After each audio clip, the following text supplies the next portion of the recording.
as we adjust subluxations within your spine in order to have a positive impact on your nervous system. But what is a subluxation? Well, a subluxation is an area within your spine or your neuroskeleton in which we have an increase in dural tone. Now, your dura surrounds the entire of your spinal cord as well as your brain. So when we have an increase in that tone, it also increases the whole tone of our nervous system, causing nervous system interference. Now, when we have a subluxation in the spine, it's commonly associated with a structural distortion within the spine, an increase in the muscle tone at that level and the surrounding areas, which causes a lack of movement within that part of the spine, and also nervous system interference. Now, your brain controls everything in your body by sending and receiving signals through the spinal cord and through the nerves that exit the spine within your nervous system. So when we have nervous system interference, what it means is those signals can't get through as effectively. So depending on which part of the body those nerves are supplying, it's going to cause different symptoms to different people. So we might find that we have general kind of widespread issues, things like fatigue, maybe a bit of brain fog, maybe you'll feel aches and pains all over the body.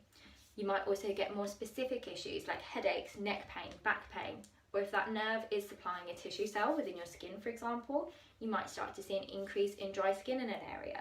Maybe if it's supplying a specific nerve or muscle cell, you might see a particular muscle within your body start aching more, getting sharp pains, maybe a bit of tingling or numbness or weakness.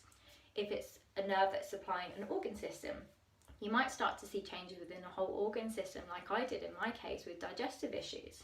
So depending on which part of the body that nerve is supplying is going to cause different issues to different people, depending on the level being affected and also their health status. So a subluxation is actually an intelligent response by your nervous system when it can't adapt correctly to different stresses that we are confronted with on a day-to-day basis. It's a safety system within our body, just like a fuse box in your home. So if I had multiple different appliances that I plugged into my mains to stop that system from being overloaded and stop fires from being started within my home, a fuse is going to blow. It's the same thing within your body. In order to make sure that your body can continue to function when it's being overloaded with different types of stresses, what happens is your nervous system creates a subluxation, which, as we said, is commonly associated with a structural distortion within the spine, an increase in muscle tone as that energy is being stored, which causes a lack of movement, and nervous system interference, so those signals between the brain and the parts of the body can't get through as well. Now, if we have a subluxation occurring right at the top of the spine, for example, the signals between the brain and that part of the body are going to be affected. It's also going to affect everything below that level as well, as those signals can't get through as effectively. So as chiropractors, what we want to do is we want to adjust these subluxations so we can reconnect and restore the function within our nervous system, and we can then allow the body to reset itself in its alignment to the best of its ability. As we do that, we commonly see those symptoms that I described before start to reduce.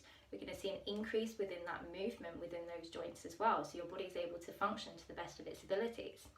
Now, the problem we have is when we leave these subluxations, because our body's in a chronic state of stress, it can't repair itself. So when they're left in our body, it causes further reduction of movement within the parts of the spine, which causes more degeneration within those joints and those muscles and can lead to things like muscle atrophy. So it's something that we want to address as quickly as we can to get your body functioning to the best of its abilities.